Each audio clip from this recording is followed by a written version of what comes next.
नमस्कार शेतकरी मित्रांनो, नवभारत टीव्ही यूट्यूब चॅनलमध्ये आपलं सहर्ष स्वागत आहे। तर शेतकरी मित्रांनो, उन्हाळा म्हटलं की आपल्या शेतकऱ्यांसाठी पीक आणणं खूप गरजेचं असतं। मग आज आपण ऊस पीक कमी पाण्यावरती कसं आणायचं याच्यावरती आज आपला हा व्हिडिओ आहे। जर चॅनलला कोणी नवीन असाल तर अगोदर चॅनलला सबस्क्राईब करा, हा व्हिडिओ नक्की पहा।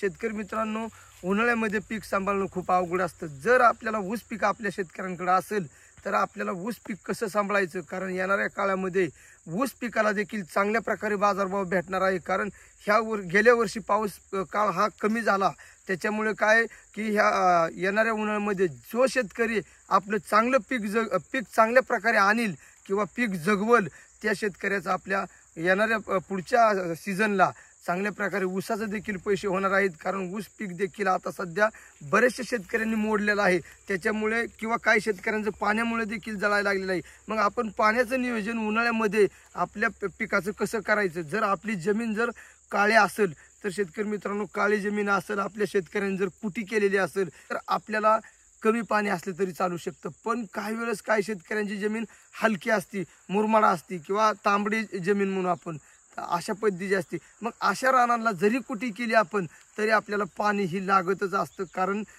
ती ऊस पीक भूक त्याची मोठी होत असती आणि हळूहळू भूक मोठी झाली की येणाऱ्या टेम्परेचरमुळे, उन्हामुळे, वाऱ्यामुळे लगेच रान आपलं पाण्याला येत असतं। तर मग आपल्याकडे जर पाणी असेल हलक्या रानावरती ऊस पीक अगोदर कसं बघू आपण की हलक्या रानावरती कसं आणायचं। हलक्या रानावरती आपल्याला जर पाणी असेल आपल्याकडं तर शेतकरी मित्रांनो, आपण एकदाच पाणी देऊन मोकळं व्हायचं नाही किंवा आपण एकदाच पाणी देतो आणि 8-10 दिवसांनीच पुन्हा ठिबकने सोडतो। पण तसं न करता ज्या शेतकऱ्यांकडे ठिबक आहे त्या शेतकऱ्याने दररोज 1 एकर जरी ऊस असेल तर आपल्याला तो दररोज तास ते 2 तास भिजवायचाच आहे। कमीत कमी तुम्ही दररोज 1 तासभर व्हायना पण ड्रीप हलक्या रानावरती चालवा।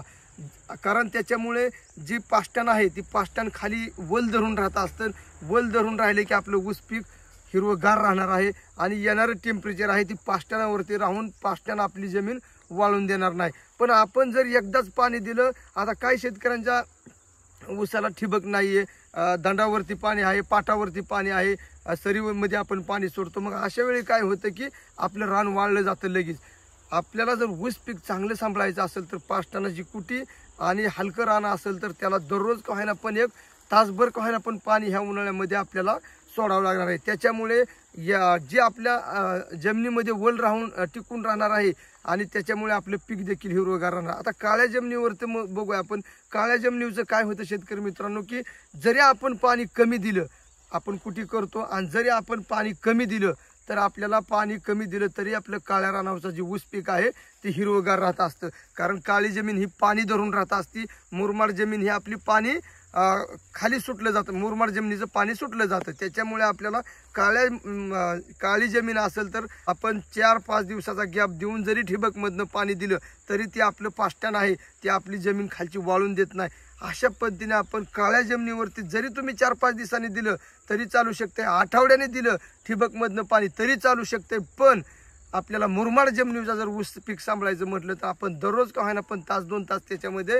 ठिबक चालवणं गरजेचं आहे। सगळ्यात दुसरं महत्त्वाचं की ज्या शेतकऱ्यांना जर चांगल्या प्रकारे पाणी असेल तर त्या शेतकऱ्यांनी ऊस पिकाला प्रत्येक पाण्याला घाम्याला 2 घाम्याला होईना पण युरियाचं प्रमाण सोडायचं आहे। कारण आपण उन्हाळ्यामध्ये म्हणतो की खत सोडायचं नाही, नुसतं जागवायचं, पण तसं न करता ऊस पिकाची ग्रोथ ही थोडी थोडी वाढतच राहिली पाहिजे। याच्यामुळे आपला ऊस दिसा पुरवला देखील जात नाही आणि पीक देखील काळुकी देखील चांगली येते आणि त्याची वाढ देखील होत असते।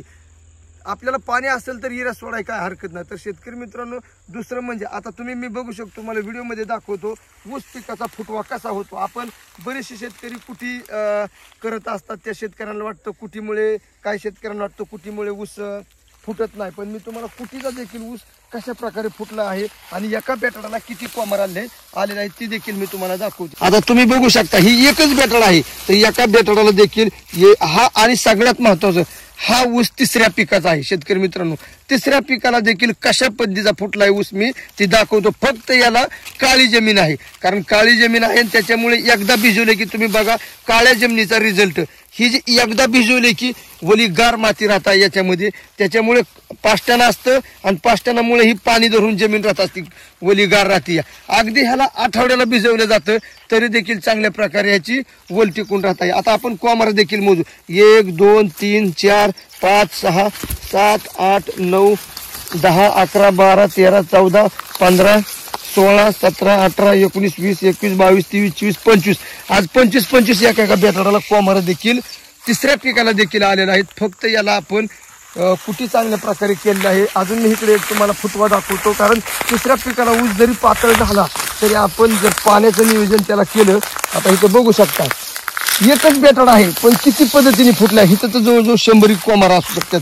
मग याचं कारण म्हणजे फक्त ही काळी जमीन आहे आणि आपण पाष्टानामध्ये पाणी सोडत आहे, त्याच्यामुळे जी फुटवा होतोय काळ्या जमिनीचा फुटवा चांगल्या प्रकारे होतो. आणि जी आपली मुरमाड जमीन असते याचा फुटवा जरा थोडा कमी प्रमाणामध्ये होतो. त्याच्यासाठी आपण मुरमाड जमिनीला पाणी कसं द्यायचं ते आपण ह्या व्हिडिओच्या माध्यमातून पाहिलं. तर मित्रांनो, व्हिडिओ आवडला असेल तर व्हिडिओला लाईक करा, चॅनलला सबस्क्राईब करा. भेटूया असंच पुढील व्हिडिओमध्ये. तोपर्यंत नमस्कार, धन्यवाद.